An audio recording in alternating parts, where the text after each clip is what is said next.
Great. Okay, welcome everyone to our second session of FoodTreX Global 2021. My name is Eric Wolf, and I am delighted to introduce to you today Professor Gabriel Laeis from Germany.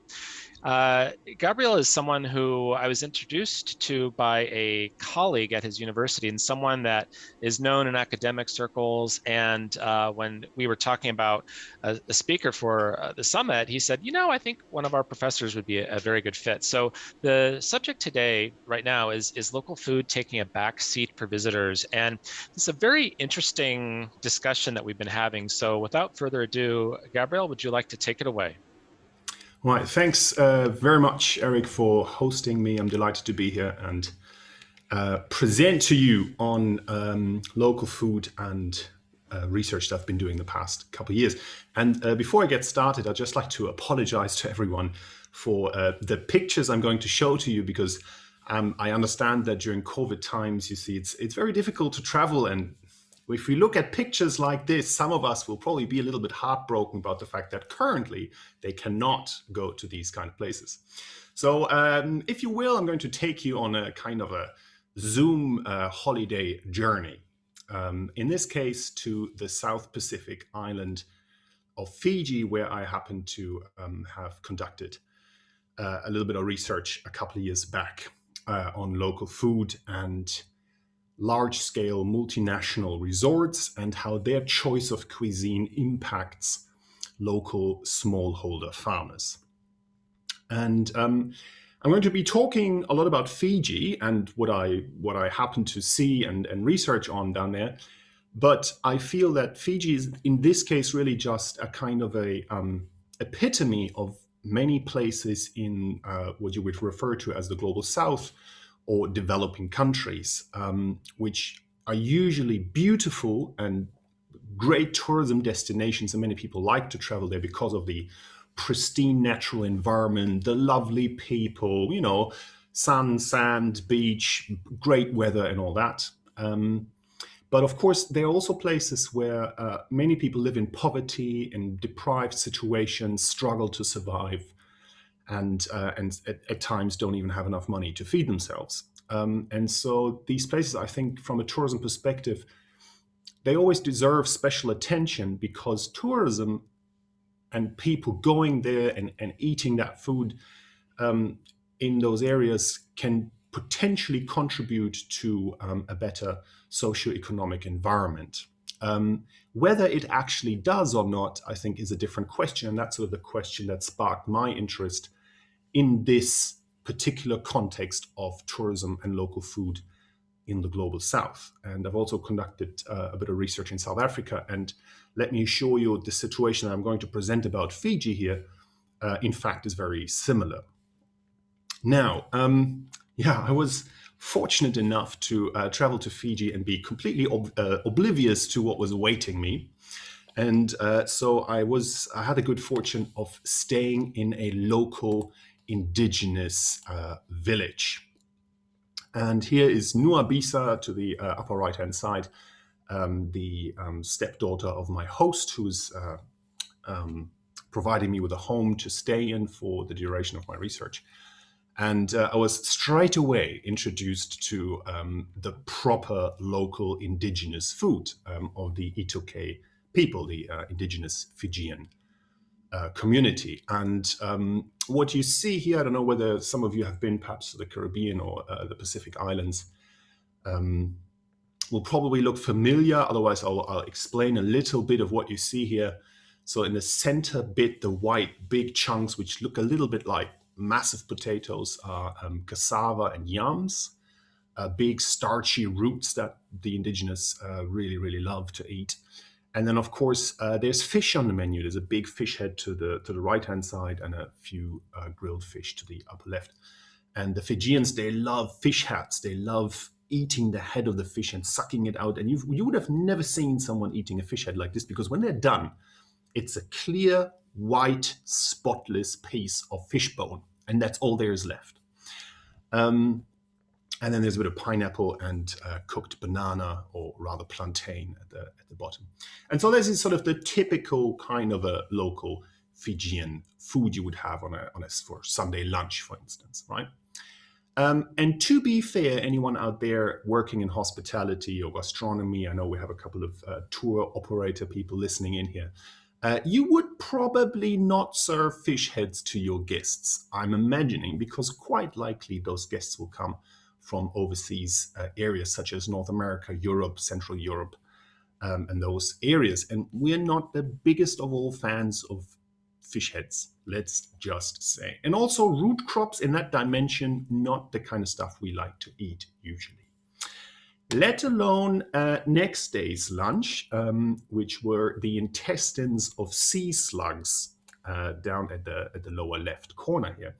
Also perhaps not for everyone. And I'd like to spare you the details on what was in the left-hand bowl, but some of you might be able to identify a little bit of octopus there. And what the rest of the stuff is, all I can say is it's from the reef. And by the way, it was delicious, right? It was absolutely delicious, all of it. But as you know, food is always an acquired taste. And of course, also that goes for tourists and the kind of food that tourists like to eat. And when you travel to foreign places, you potentially are not super keen to eat the intestines of sea slugs, even though they might be delicious. And so with that in the back of my mind, after having lived for a couple of weeks at in the indigenous village, I then ventured off and started cooking in what you would consider your stereotypical large-scale multinational resort, right? The kind of resort I guess most of you would expect to find in any beautiful seaside tourism location, right? About perhaps 500 rooms, one or two pools, an adults only area, a children area, a main restaurant serving 3 courses a day, a couple of specialized restaurants, maybe a barbecue place, a beach bar, the pool bar, the usual. Any good old resort that Hilton, Hyatt, Intercontinental, Marriott, the big brands would manage in locations such as the South Pacific, the Caribbean, or really any other spectacular coastline. Now, and I was kind of interested to see, how do they deal with local food? How does it pop up on the restaurant menus of these kind of large-scale tourism operators? Now, perhaps not to the surprise of most of you, right?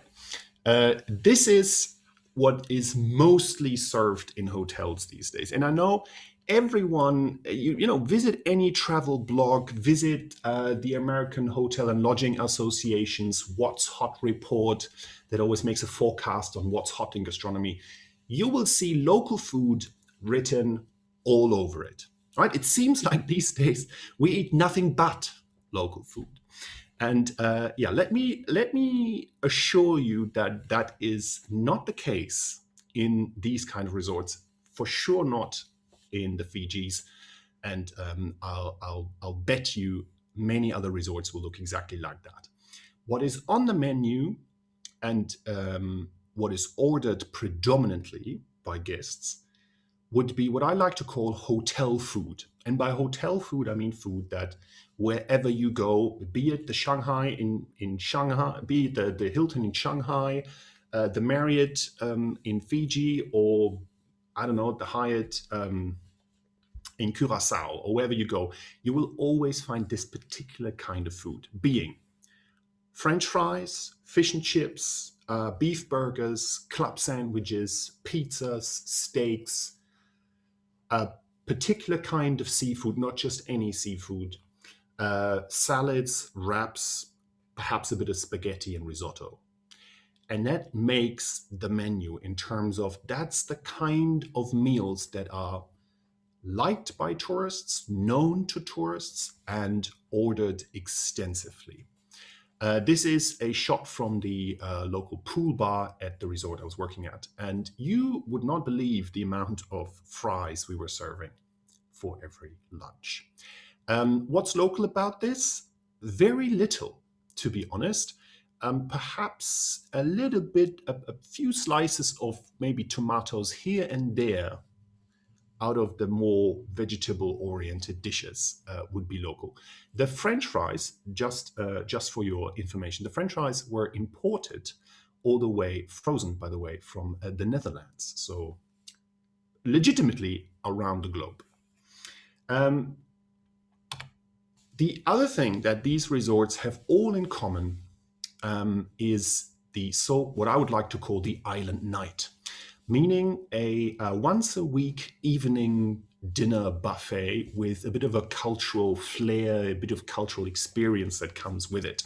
So you see the half-naked ladies and gentlemen here in the center spot performing indigenous dances. And on the menu, you'd find a whole variety of somewhat localized dishes. So dishes that are based on a local recipe, but then turned into something that hopefully is somehow attractive to tourists. What is eaten on these buffets is usually what people can actually easily identify. So if there's a whole pig on a spit, then people see the pig and say, okay, that looks delicious to me, so I'd have a bit of that. If there's something that looks like potatoes, if there's something that looks like risotto, if there's something that looks like a salad type of a thing that we know, they have it. As soon as you have descriptions, particular types of food that you can't identify just as they are, where people don't know what they're having, quite likely, chances are very high, they won't touch it. And so these island nights serve as a cultural happening, but in fact do very little to actually put local food on the menu in a sense that people actually understand it, order it, enjoy it. Then there is the third option, which is what I like to call fusion fine dining. So you take the idea of classical Central European French fine dining, but introduce aspects of local cuisine into it on a very, very high standard. And so here's a classical Fijian dish, which is fish, fresh reef fish, macerated in lemon juice, mixed with coconut milk on the top left, and then sort of garnished with a bit of fruits, vegetables that you see on the right-hand side. And it is sort of served tableside in a way like a crêpe Suzette or something that, waiters produce tableside and serve to the guests to their liking. Great concept, works really well. And it'd be great to have a poll, but you can imagine how often that's ordered. This is the fine dining restaurant, around about 20 seats, 500 room resort. So not too many people go there every night. And you might sell one or two of these dishes a night. Granted, 100% local food. All of what you see is grown locally. Not sure about the black pepper on the top right, but everything else surely is. But it's not doing an awful lot for channeling tourism money from the tourist pocket through the resort into local farming communities. So those are the three basic options how food are served in tourism resorts in the Global South, I would argue. Then I had a look at figures, and I know most of the people listening in come from a business background, so I'm sure you'd be interested in figures. Here is turned into a percentage. So the 100% of an average food cost of this particular resort I was working in throughout an average month, right? So the total you see is about 100% altogether, and it's distributed by, let's say, food category from left to right. And you can tell the light blue is the imported share, the dark blue is the local share. Overall, imported is about 65%. When we look at research, usually in the Global South destinations, food is imported anywhere between about 50% all the way up to sometimes even 90%. So places like Zanzibar, for instance, are about 80% food imported when served to tourists, that is. We also see, we can have a look at similar kind of research from places like Bhutan, where you also see meat is always the big chunk within the local food within the food sort of sourcing of a hotel. And so basically, what's imported is a lot of meat, a lot of dry goods, as in vinegar, things in cans, baked beans, all that kind of food.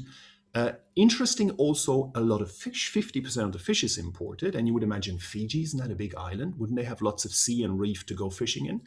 Well, guess again, because for tourists, you got to have salmon, as in proper salmon, the orange salmon, not just any salmon. You got to have oysters, and in the South Pacific specifically, you have to have New Zealand green lip mussels. So even in destinations where you think, well, wouldn't they have an abundance of seafood that should be great to serve to tourists? Well, not necessarily. And all the chefs will tell you, no, no, no, you can't just serve anything. You have to serve what guests enjoy. And so essentially, the 65% imported food you're looking at here is not necessarily imported because the island has nothing to offer, but it doesn't offer the kind of food tourists enjoy. When we look at the most valuable items, sort of the top 10 list of items imported by the hotel, I just run you down through it here on the right-hand side: quality beef cuts, lamb meat, bacon, prawns, pork meat. So meat, right? Meat is the Western cuisine's, let's say, cocaine of choice. Tomatoes, well, because we cook a lot with tomatoes. Salmon, there you go. Potato fries, frozen from the Netherlands. Milk, because South Pacific Islands are horrible at producing milk. And whipping cream. And essentially, when I look at this and think through it, what I'm looking at is we're importing Western cuisine to Fiji. Why? Because tourists do not enjoy eating what the island itself has to offer, and what I try to sort of introduce to you throughout the first couple of slides, which I was provided with in the village. Now you think, right, of those remaining 35% that we source locally, couldn't we perhaps somehow introduce these local farmers to other kinds of food that we rather need? And then perhaps somehow manage to up those 35% to a little more. Maybe we can tell them that we need, more tomatoes perhaps, or we need the particular type of potatoes to make French fries out of, because by the way, Fiji grows potatoes, they're just not the right type to make French fries. Also, perhaps, we might like the odd bit of basil or a bit of coriander or something that, is easy to grow and potentially grows in a climate like Fiji. And so couldn't we teach farmers what we need? So I ventured away from that resort and started looking at the farming community. Now, not everyone has worked on a farm in his or her life in the past, but let me tell you, it is backbreaking work, and it is not an easy thing. You don't just take a seed and put it in the soil and something beautiful grows out of it. It is a proper craft, meaning it's a skillful job. It needs a lot of education. It needs good knowledge of local conditions, of biological processes, and so forth. And in these kind of communities in the global south, which very often lack the ability to be formally educated, a lot of the farming community relies on traditional knowledge and what people have always done. On the other hand, they also lack money to invest into, for instance, new machinery. And you see the picture here on the lower left. This is, wow, well, let's say the farmers around my town here in Bonn in Germany, their machinery looks slightly different. By the way, they have also the money to fix their greenhouses if a storm comes through and damages them. And on the other hand, you have hotels that talk to these farmers and say, listen, I'd like to have I'd like to have 100 kg of tomatoes every week. Can you do this, yes or no? And there you have Anjan here on the right-hand side growing eggplant, saying, yeah, well, I've always grown eggplants. I've never grown tomatoes, but I can sure as hell try. and I'll supply the 100 kg of tomatoes. Very, very likely he'll probably succeed for 1 or 2 months, and then comes a storm, a drought, his brother dies, he needs money for a funeral, you name it, and suddenly that deal he had with the local hotel will come to an end. Why? Because something happens in his life or any other farmer's life which suddenly puts their business practices, into a different condition, into a condition that doesn't fit what the resort needs. Western managed big resorts need reliable, consistent supply of food. Not, I have 100 kg of eggplants today, but tomorrow can't promise anything.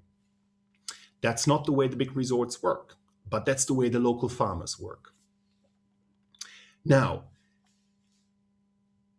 the question now is really, I find, how can we make those two worlds between the flash, internationally managed big resorts on the left-hand side here somehow start to talk and connect with the local, let's call it foodscape, the local mix of cuisine and agricultural practices and socioeconomic conditions.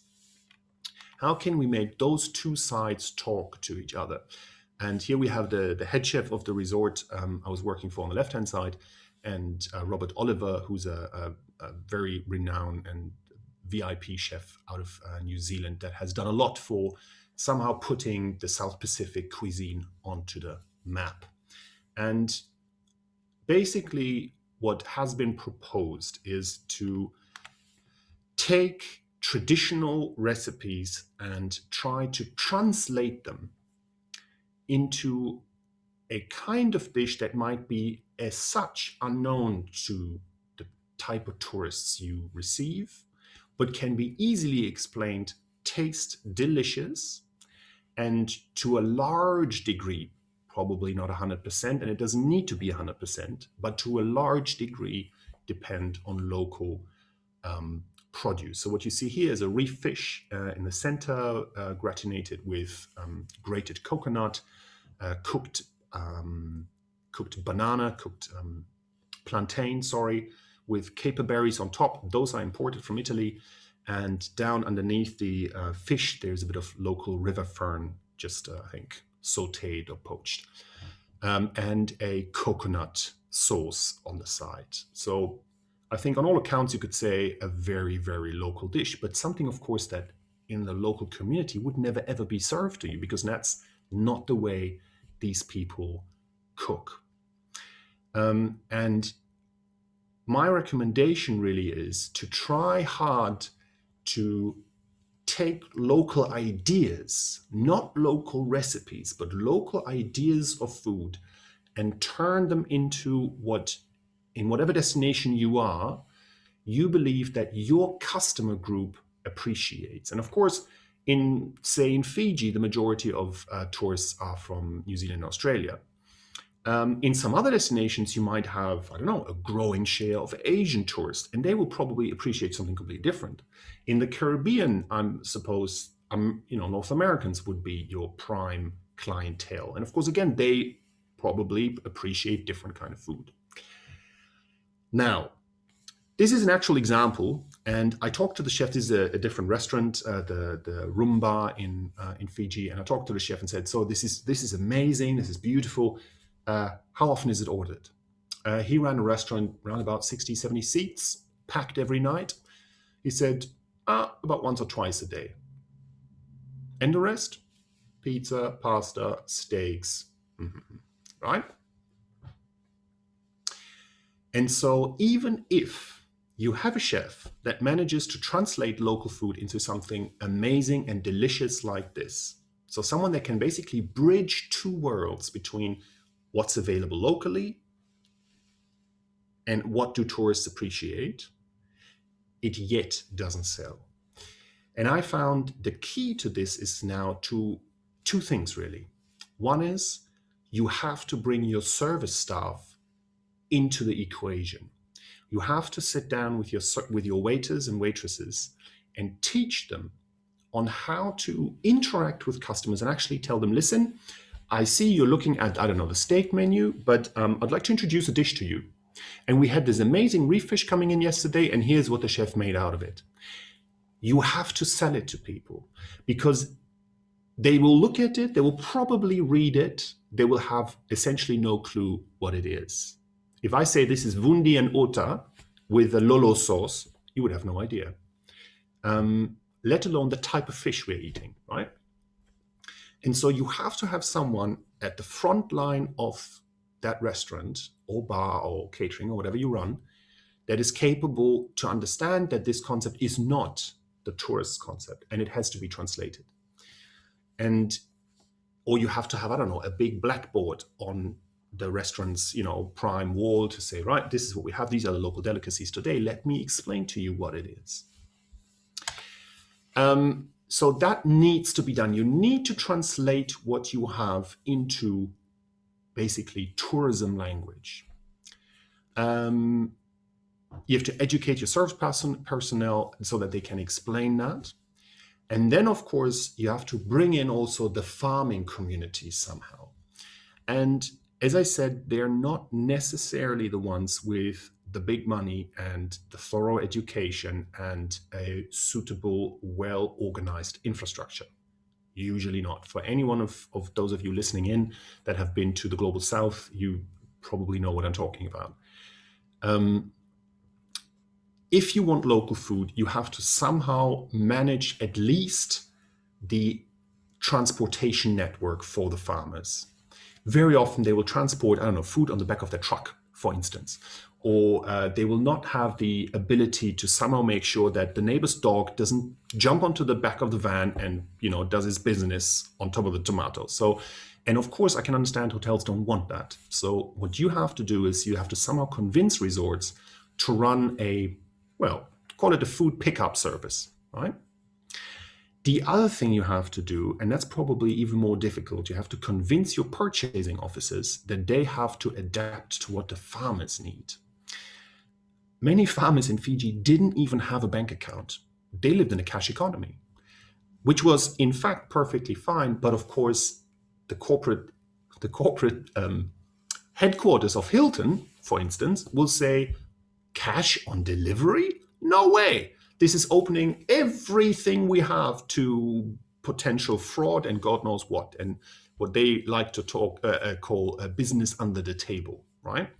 So the only way we're going to pay anyone who delivers stuff to our hotel is through a proper bank order. The local farmer will say, don't have an account, sorry.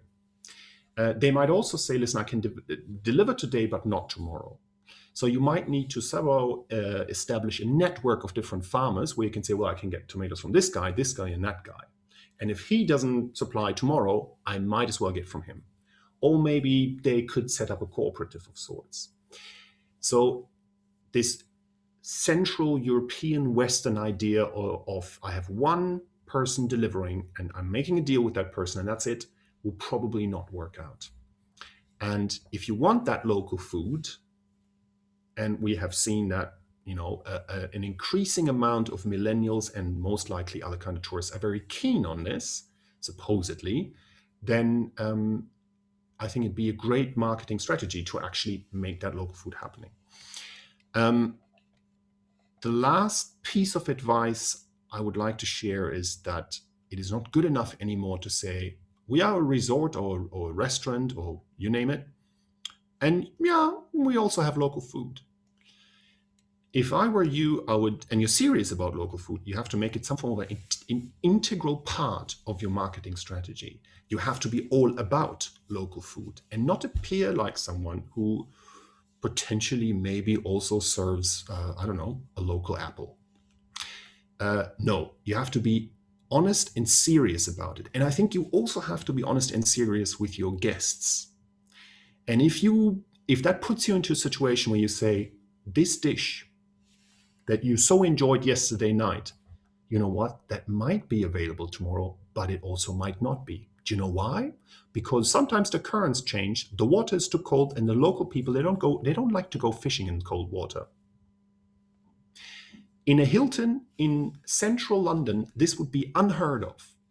But I I guarantee you, if you pull off that story with visitors who are serious about food and they somehow get the sense that you're serious about it as well, because you're honest about it, I think that will leave a big impression.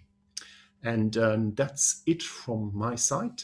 Those are all my recommendations to you. If you'd like to get in touch, that'd be great. Here's my email address. You can also find me on LinkedIn. And I think we have a couple of questions in the comments here, which I will gladly answer.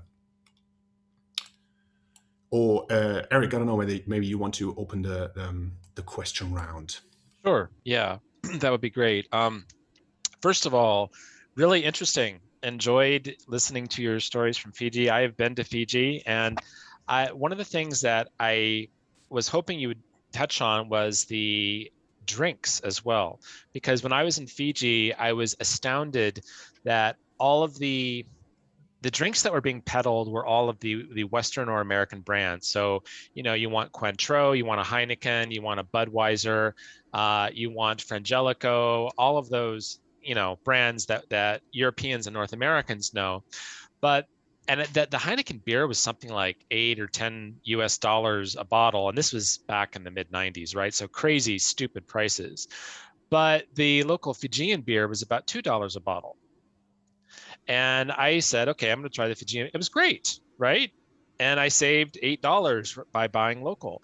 But it goes back to that fear that people have of trying something different. And I think, your example here of the dish and using words that people don't know, and the need to involve food service staff in how to sell it to customers. And I think that is probably the Achilles heel in restaurants, that staff are not order takers. They have to be part of the process. And also, even if tipping is not part of the culture, many Americans at least will tip regardless. They don't know, and they think, okay, well, that's great. Our server was fantastic, and they lay a wad of cash on the table. That happens all the time, especially in the Caribbean.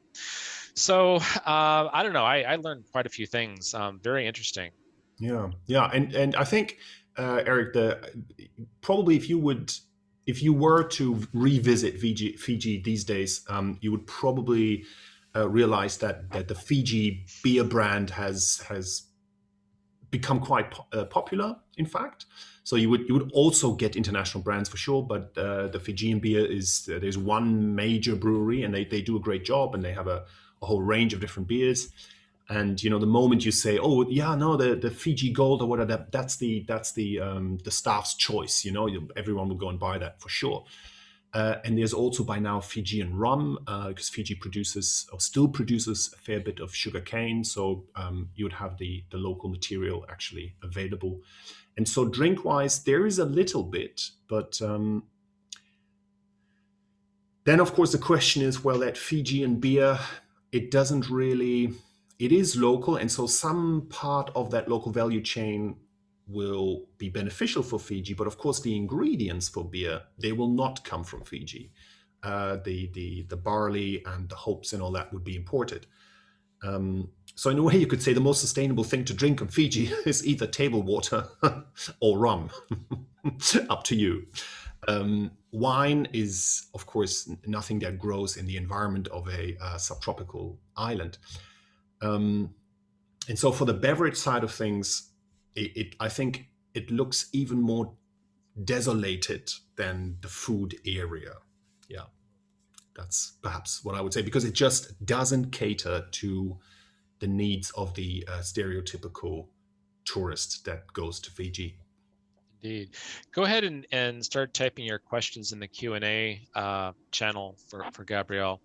What do you think about hotels and resorts altering their menus to offer dishes that are still what people want, but using those local ingredients with different names? So rather than French fries, we've got cassava fries or something, right? Or sweet potato fries or something that could be a locally sourced product. And so the food maybe resembles what people are familiar with. I mean, I've always thought that part of the problem was that they make the food available in the first place. If you just say to someone, well, I'm sorry, we don't serve European beers, or I'm sorry, but we don't serve pizza here. We're not in Italy. Yeah, yeah. If they just put their foot down. And I think that if people had the opportunity, they were almost forced, not against their will, but okay, well, I guess we'll try the fish dish with coconut sauce, and then what do you think about that approach? Yeah. I had an interesting discussion with the gentleman in Fiji who was running Fiji's hospitality trade association. And he maintained, he literally said, the moment you force your customer into something, that moment you're going to die, because we are service providers. And as such, we have to cater to the needs of our customers. And you cannot force them into anything. And I must say, I disagree because, and that's why probably that's why what sparked my sense of putting up point number 4 here. I think it's a question of how you market yourself and who you market yourself to. There will probably always be that part of the tourism landscape that will only want to travel for sand, sun, and the beach experience, and don't care about local food. But I think, as we, as we've heard in the very first presentation, there's a growing number of people traveling because of food, and if you market yourself to these people and you're genuine and honest about what you serve, then you can say, sorry, pizza, not happening here. Yeah. I've seen many restaurants that tried exactly what you suggested, and that is, for instance, sweet potato fries, cassava chips, that type of food. And it works, let's say, with some tourists, but you have to bear in mind that there will be a share of the tourism community that will then not come again. But probably that is what you want. And I remember the Fijian tourism minister debating whether or not to put up a kind of a legislation that would say a resort has to source X% locally, which would basically put any tourism operator in the position that they would actually need to come to terms with the fact that potentially pizza cannot be served anymore, or a T-bone steak, or you name it. And I think actually that would be a chance for a country like Fiji or Samoa or Tonga or probably the Caribbean, I don't know, because it becomes a more genuine place, and it becomes special, because the T-bone steak and the beef burger and the club sandwich, it's not going to set you apart from the competition. It's not going to make you different, I don't know, from a German perspective than, let's say, Mallorca, right? Where you can get the exact same food with a similar kind of beach. Mm-hmm. So I'm all for it, but I'd be very interested to hear the business community, because quite likely they will say, no, you can't. Yeah, I would say maybe 30 years ago, it would have been more like that. I like, what is this local stuff you're bringing me? I'm not eating that, but it's also know your customer. So if you have a big 600 room hotel and you're bringing in charter flights and it's these cheap holiday packages where people are eating at a buffet, you're not going to try anything funny with them, right? These people, they want to lay by the pool, drink alcohol, and have their fish and chips or burgers, and that's it. That's who that customer is, and that's fine. That works for them. But another approach, I think, and you had talked about the idea of fusion cuisine, and we also talked about this before in some of the other presentations, was that maybe kind of I don't want to say dumbed down, but a lighter version of an authentic food that might be more palatable to visitors. So, and this came up in I was giving a talk to Malaysia last year, and they said, how can we, they said Malaysian food is really spicy, and people a lot of times don't like Malaysian food because it's too much for them. And what can we do to get foreigners to like our food or to try our food? And I said, well, maybe in this particular situation, you want to look at doing a fusion thing where you take down the spice level a few notches, or you don't add so much fish sauce, right? Or whatever it is, that maybe people, they don't get the Italian style risotto, but they get a different kind of rice dish. or they get different kinds of vegetables or different kinds of meats or different kinds of fish. And then all of a sudden they realize, oh, wow, I had a local dish. Well, actually, you had a modified local dish, but it opens the door for them to maybe experiment with that cuisine further later when they feel more safe. Yeah, yeah. And there's probably, I wouldn't be surprised if you find that in every cuisine, and especially, for instance, we talked about Thai food earlier. Also in Thai food, there's some dishes that, to many Westerners would probably not be quite the right thing, but there's kind of an entry food. And that's, I think, what you're referring to, something that is either dumbed down a bit or that for some odd circumstance suddenly resembles a concept that the visitors are familiar with, and that's how you get them hooked, basically. Mm. Yeah. Here's a question from Canada. Do you think it's the responsibility of hotels to invest in the local economy? Yes, of course. I think it's talking about sustainability here, and sorry, I avoided using that word throughout my presentation.